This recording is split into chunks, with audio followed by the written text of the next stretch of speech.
Margaret sat at her kitchen table in Toledo, Ohio, holding a benefit statement that didn't make sense. She had worked 41 years as a pediatric nurse at the same hospital. She paid into Social Security every single paycheck, never missed a year, never took an extended leave. She was proud of that record.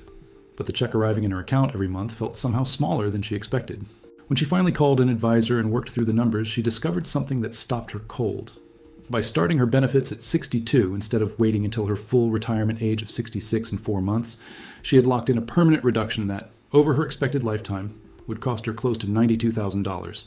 41 years of contributions, a lifetime of night shifts and holiday rotations, and a single signature on a single form had quietly carved out the equivalent of an entire paid-off vehicle, year after year, from her retirement security.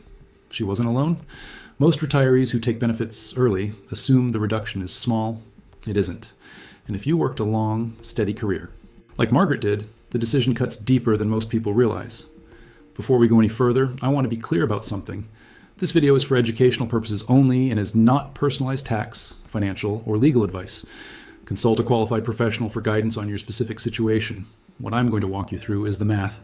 And the mechanics, the rules the Social Security Administration actually applies, and the traps that most retirees step into without realizing it. If any of this sounds like your situation, you'll want to sit with a trusted advisor before you make any changes, but you'll walk away from this video knowing what questions to ask, and that alone can be worth tens of thousands of dollars over the rest of your retirement. Here's the piece of information most retirees never hear clearly. When you start Social Security at 62, you're not taking a small haircut on your benefit. You're taking a permanent reduction of roughly 30% compared to what you'd receive at your full retirement age. If your full retirement benefit would have been $2,800 a month, starting early drops you to around $1,960. That's $840 a month, every month, for the rest of your life. Over 20 years of retirement, you're looking at just over $200,000 of lifetime income that quietly evaporates. And that number doesn't even include the cost of living adjustments you would have compounded on a larger base. The reduction follows you. It follows your spouse if they later claim survivor benefits. It follows every COLA increase because every percentage bump is applied to your reduced amount, not your full amount. Now, here's where it gets interesting for someone like you who worked 40 years. The Social Security Administration calculates your benefit using your highest 35 years of indexed earnings. If you only worked 30 years, the 5 missing years are entered as zeros, and those zeros drag your average down. But if you worked 40 years, something important happens. The system keeps your top 35 earning years and quietly discards the 5 lowest. For most long career workers, those 5 discarded years are the early ones from your 20s, when you are making a fraction of your later salary. Throwing them out can lift your benefit calculation noticeably, which means workers like you often have a bigger full retirement benefit than you realize, and when you cut 30% off that larger number by claiming early, the dollar loss is amplified. Consider James, a retired postal worker from Erie, Pennsylvania. He worked 43 years, sorting mail and driving routes. His full retirement age benefit, based on his top 35 years, calculated out to $3,140 a month. He retired at 62 because his knees were done. And the thought of 4 more years seemed unbearable. His reduced benefit came in at roughly $2,198. That's a gap of $942 a month. Over a 25-year retirement, that's $282,600 of gross lifetime benefits he won't see. James didn't regret retiring. He regretted not knowing there were other options, like claiming a spousal benefit first, or for using a short bridge of savings to delay his own claim by even 18 months. A 10-month delay alone could have put nearly $40,000 back into his lifetime total. Let's talk about the earnings test, because this is trap. Number 1, and it catches thousands of early claimers every year. If you claim Social Security before your full retirement age and you're still earning wages, the Social Security Administration withholds $1 of benefits for every $2 you earn above a specific annual limit. For 2025, that threshold sits around $23,400. If you took benefits at 62 and you're still pulling in a part-time income of $40,000, you're over the limit by $16,600. Social Security will withhold $8,300 of your benefits. You'll get some of that recouped later through a recalculation at full retirement age, but you won't get back the piece of mine lost during those years when checks were smaller than expected. Most retirees who claim early and keep working discover this surprise in the first tax cycle, not before. Trap number 2 is the tax torpedo. Up to 85% of your Social Security can be taxable as ordinary income if your combined income crosses certain thresholds. Combined income, as the IRS defines it, is your adjusted gross income plus any non-taxable interest, plus half of your Social Security benefit. For a single filer, once you cross $34,000 of combined income, the 85% taxability kicks in. For married couples filing jointly, the threshold is $44,000. When you claim early, you often end up drawing from tax-deferred accounts at the same time, which pushes your combined income higher, which makes more of your Social Security taxable. Carol, a retired librarian from Des Moines, Iowa, didn't realize this until she filed her first post-retirement return. She had claimed at 63, was pulling $30,000 from her IRA annually, and discovered that nearly her entire Social Security benefit was being taxed. Her effective loss, after federal tax, was larger than she had modeled. She wished someone had shown her the math before she signed. Trap number 3 involves Form W-4V, the voluntary withholding request for Social Security. Most retirees never fill it out. They receive their benefit gross, owe taxes at the end of the year, and either write a check in April or face an underpayment penalty via Form 2210. You can elect to have 7, 10, 12, or 22% withheld directly from your Social Security check by submitting a W-4V to the Social Security Administration.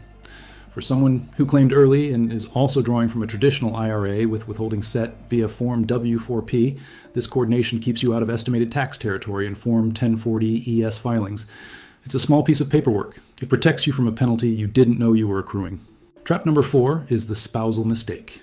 If you're married, your claiming decision doesn't only affect your benefit. It affects the survivor benefit your spouse can receive when you pass away. The survivor benefit is generally equal to the higher earner's actual benefit amount at the time of death. If the higher earner claimed early and locked in a 30% reduction, the surviving spouse inherits that reduced amount for the rest of their life. Robert and Linda, a retired machinist and a retired school teacher from Flint, Michigan, made this mistake without knowing it. Robert was the higher earner. He claimed at 62. When he passed away 12 years later, Linda's survivor benefit was based on his reduced amount. Over her remaining 16-year lifespan, the difference amounted to nearly $74,000 of benefits she would have received had he delayed even to 66. The survivor effect is the most quietly expensive part of early claiming, and most married couples never run the number together.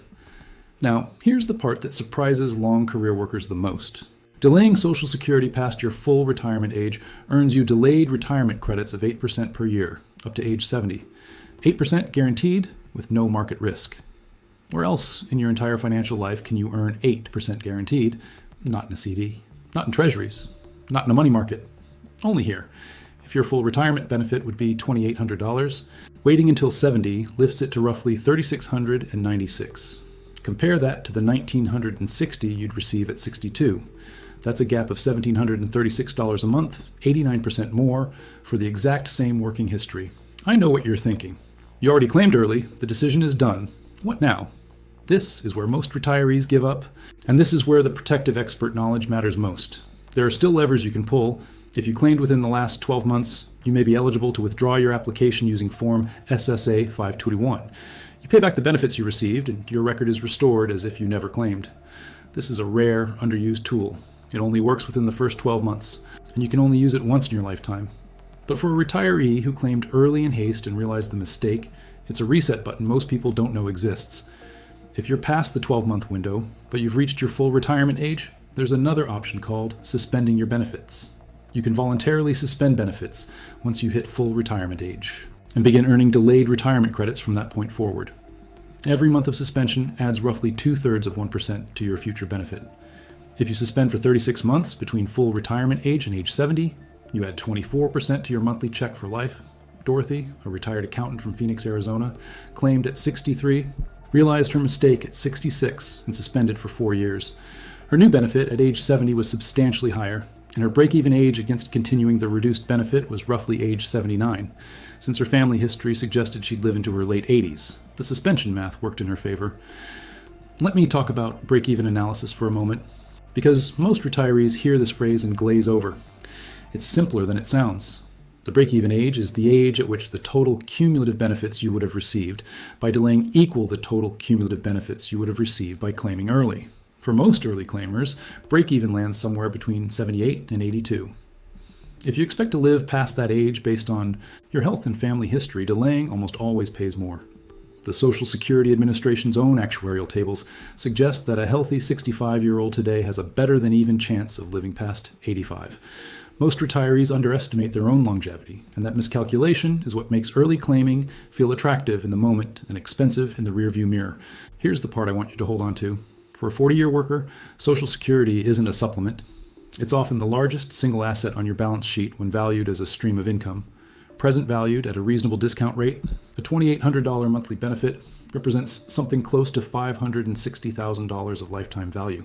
The decision to claim early is, in real terms, a decision to sell that asset at a discount. You wouldn't sell your house for 70 cents on the dollar. You wouldn't sell your IRA for 70 cents on the dollar. But that's essentially what early claiming does, silently, permanently, and with no second chance outside that narrow first-year window. Now let's talk about the coordination piece, because this is where the sophisticated planning happens. If you're married and both spouses worked, there's often a sequencing strategy that can lift total household benefits. The lower earning spouse might claim first, providing household cash flow, while the higher earning spouse delays to 70 to maximize both their own benefit and the eventual survivor benefit. This combined approach can add $80,000 to $120,000 of lifetime household income for many couples, compared to both spouses claiming at 62. The numbers depend on your specific earnings records, your ages, and your health, which is why running the calculation with a qualified professional is worth the hour it takes. Helen and Frank, a retired electrician and a retired dental hygienist from Savannah, Georgia, ran this analysis last year. Helen claimed her spousal benefit at her full retirement age, drawing a reduced amount based on Frank's work record. Frank delayed his own benefit until 70. The bridge period was covered by a small bond ladder they already held. When Frank finally claimed, his benefit was 32% higher than it would have been at full retirement. Helen then switched to her own benefit when it became larger than her spousal portion. The analysis showed roughly $96,000 of additional lifetime household benefits, compared to both claiming at 62. It wasn't magic, it was sequencing. One more trap worth mentioning, and it's the one that catches people who move in retirement. Form SSA 1199 and Form 8822 matter here. If you change your address and don't notify the Social Security Administration and the IRS properly, correspondence about your benefits, your tax documents, and any recalculation notices can be delayed or lost entirely. Ruth, a retired truck driver from Nevada who moved to South Carolina to be near her grandchildren, missed a recalculation notice for 14 months because her address updates never fully synced. The recalculation would have added $43 a month to her benefit based on an additional work year the SSA had finally credited. A small amount monthly, but across her remaining life expectancy, close to $9,000. Paperwork hygiene in retirement matters more than most people realize. If you're watching this and you haven't claimed yet, here's the simplest version of the decision framework. Ask yourself 3 questions. First, what is your full retirement age benefit and what would it be at 70? The difference is what you're leaving on the table by claiming early. Second, what is your realistic life expectancy given your health and family history? If you expect to live past 80, delaying likely wins. Third, do you have bridge resources, whether savings, a part-time income, or a working spouse, that can cover the gap from retirement to your chosen claim age? If yes, delaying becomes much more feasible. If no, there may still be partial strategies available, but the conversation shifts. If you've already claimed, the 3 questions change. Have you claimed within the last 12 months? If yes, explore Form SSA 521 immediately. Have you reached full retirement age and are you still working or otherwise have income? If yes, consider suspending. Are you married with a spouse who hasn't yet claimed? If yes, the household sequencing analysis might still rescue significant lifetime benefits through your spouse's timing, even if your own decision is locked in. The worst thing you can do is nothing. The second worst thing is assume the decision is too complicated to revisit. It isn't. It's a handful of forms, a few hours of analysis, and a conversation with someone who understands the rules. For many long career workers, those few hours represent the highest hourly return of any financial decision they'll make in retirement. Margaret, the pediatric nurse from Toledo, ended up reviewing her situation with a fee-only advisor 6 months after her first reduced check landed.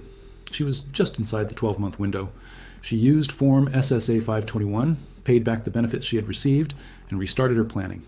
She worked part-time from home for 3 more years to bridge the gap and delayed her claim to her full retirement age. Her monthly benefit came in at the full, unreduced amount. Over her expected lifetime, she recovered roughly $78,000 of the $92,000 she had almost lost. She didn't recover all of it because the benefits she repaid represented opportunity cost, and she lost some compounding. But she recovered most of it, and she told her friend Eleanor, a retired school teacher next door, to watch out for the same trap. If this video helped you see something you hadn't seen before, share it with someone who might be sitting at their own kitchen table right now, staring at a benefit statement that doesn't quite make sense. Send it to a sibling, a parent, a neighbor who mentioned they were thinking about claiming at 62. Social Security decisions ripple through families for decades, and the best gift you can give someone you love is the knowledge to ask better questions before they sign. Subscribe if you want more of these protective expert breakdowns, the kind most financial shows skip because they aren't flashy enough. The quiet rules are the ones that move the most money. We'll keep unpacking them, one careful walkthrough at a time.